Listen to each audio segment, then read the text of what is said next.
भादों की काली अंधेरी रात, समय रात के ठीक 12 बजे, मथुरा का कारागार।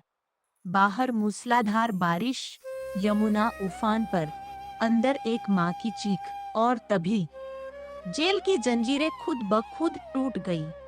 सारे पहरेदार गहरी नींद में सो गए और जेल के अंदर एक ऐसी रोशनी प्रकट हुई जिसे देखकर स्वयं काल भी कांप उठा।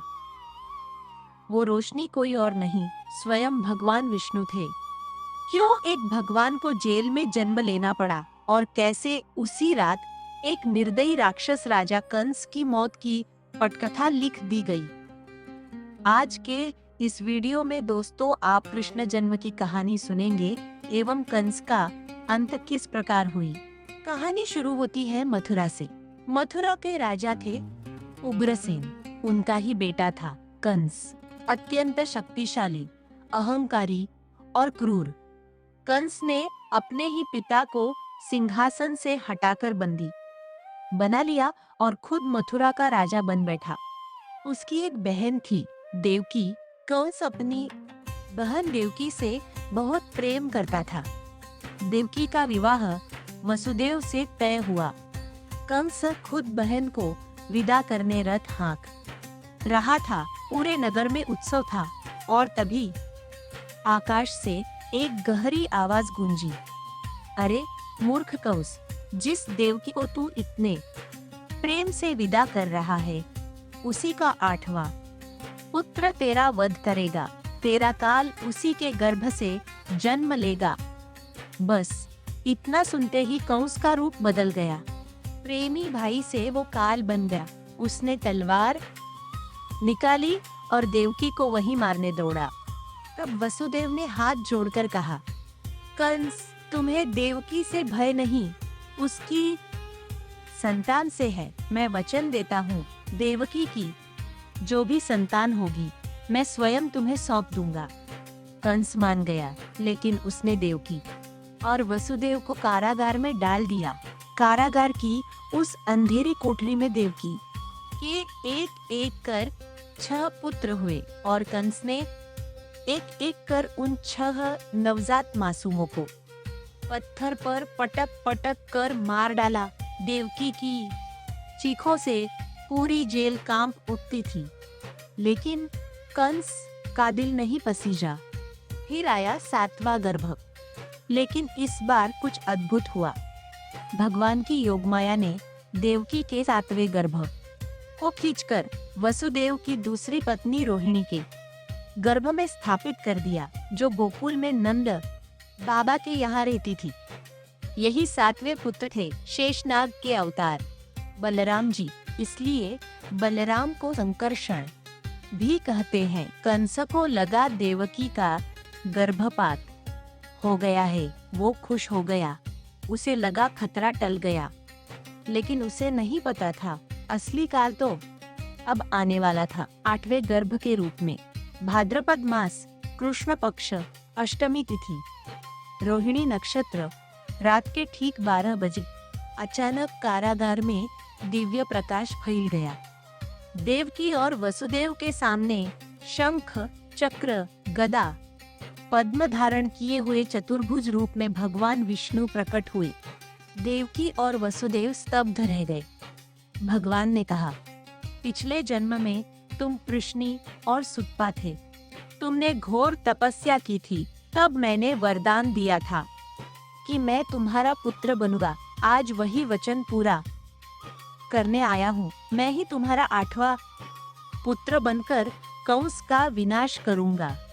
इतना कहकर भगवान ने अपना दिव्य रूप समेट लिया और एक नन्हे सुंदर घुंघराले बालों वाले श्यामवर्ण बालक का रूप ले लिया। आंखें जैसे कमल और मुख पर ऐसी मुस्कान जैसे सारा ब्रह्मांड उसमें समाया हो। वही थे श्री कृष्ण। लेकिन अब सवाल था, इस बच्चे को कंस से कैसे बचाया जाए।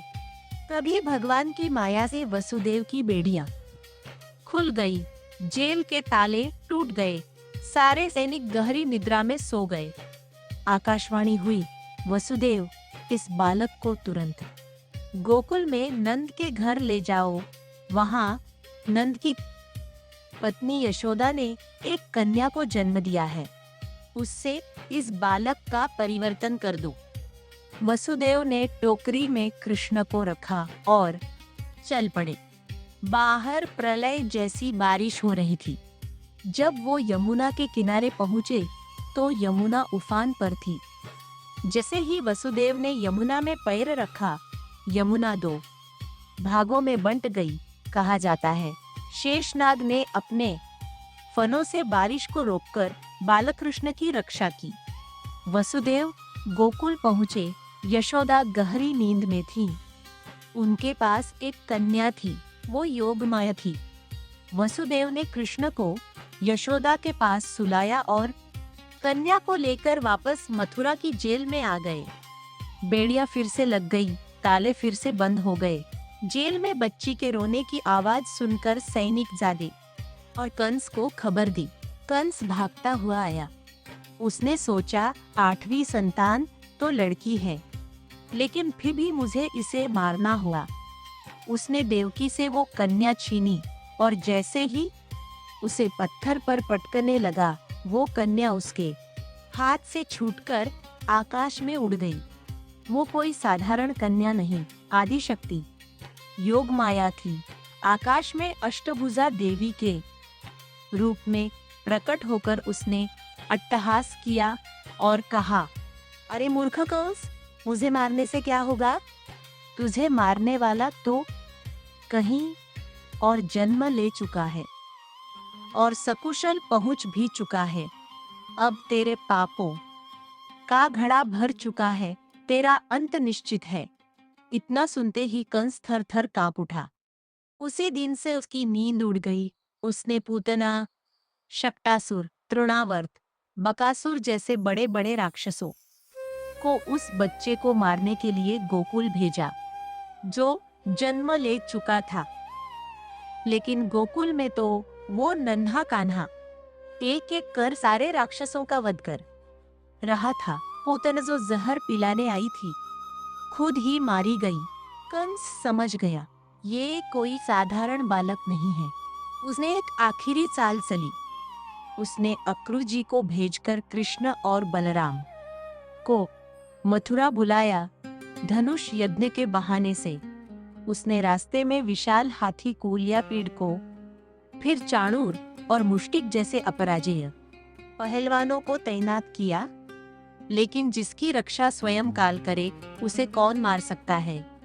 कृष्ण बलराम ने मथुरा में आते ही हाथी को मार गिराया, फिर रंगभूमि में उन महाबली पहलवानों का वध कर दिया और फिर कृष्ण उछलकर कंस के सिंहासन पर जा पहुंचे। कंस थर थर कांप रहा था। कृष्ण ने उसके बाल पकड़े और सिंहासन से नीचे खींचकर पटक दिया और वहीं उसी रंगभूमि में, उसी मंच पर जहां उसने अपने पिता को कैद किया था, जहां उसने देवकी के 6 मासूमों को मारा था, वहीं उसका अंत हो गया। जेल में जन्मा वो बच्चा ही कंस का काल बना। आकाशवाणी सत्य हुई, धर्म की अधर्म पर जीत हुई।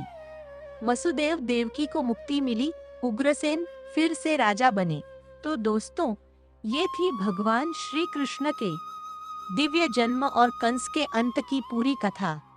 इस कथा से हमें एक ही सीख मिलती है, चाहे अंधेरा कितना भी गहरा हो, चाहे कंस कितना भी शक्तिशाली क्यों न हो, जब धर्म पर संकट आता है तो भगवान किसी न किसी रूप में जरूर आते हैं। आपको ये कथा कैसी लगी? कमेंट में जय श्री कृष्ण लिखकर जरूर बताइएगा। अगर आप चाहते हैं कि मैं श्री कृष्ण की बाल लीलाओं पर अगला वीडियो बनाऊं, तो इस वीडियो को लाइक और चैनल को सब्सक्राइब करना मत भूलिएगा। राधे राधे।